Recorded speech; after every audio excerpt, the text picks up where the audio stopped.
खडेकोलवलीमध्ये आत्ताच्या अर्धा एक तासापूर्वी एक फायरिंगची घटना घडलेली आहे। त्याच्यामध्ये एक बुंदी नावाचा एक आरोपी आहे आणि दुसरा एक प्रेमगुंडा, या दोघांच्यामध्ये काही वादावाद होऊन त्या ठिकाणी आपसामध्ये वादावादी झाली। 10 ते 15 जण त्या ठिकाणी होते आणि त्याच्यामधून एक जण आहे वर्मा म्हणून आहे, तो जखमी झालेला आहे। त्याच्या पायाला गोळी लागलेली आहे। सध्या त्याला शिवनेरी हॉस्पिटलला ॲडमिट केलेलं आहे। आता आपल्या ताब्यामध्ये प्रेमगुंडा आणि त्याबरोबरचे 3 साथीदार असे 4 जणांना आपण त्यांना ताब्यात घेतलेलं आहे।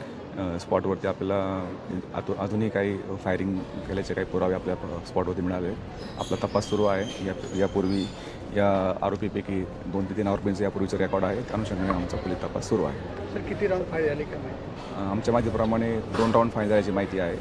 अजूनही जखमीकडे आणि इतर लोकांकडे आमची विचारपूस सुरू आहे। त्या अनुषंगाने काही गोष्टी काही वेळामध्ये अजून क्लिअर होतील। फायरिंग झाली याच्यामध्ये एक जण जखमी आहे। वर्मा नावाचा एक मुलगा जो आहे तो यामध्ये जखमी झालेला आहे। त्याच्या पायाला गोळी लागल्याची माहिती आहे आणि त्याला शिवनेरी हॉस्पिटल उल्हासनगरला सध्या उपचारकरता भरती केलेला आहे। फायरिंगचं कारण आता काय माहिती पडली? अजून तरी आपसामध्ये वाद असं प्राथमिकदृष्ट्या लक्षात येत आहे।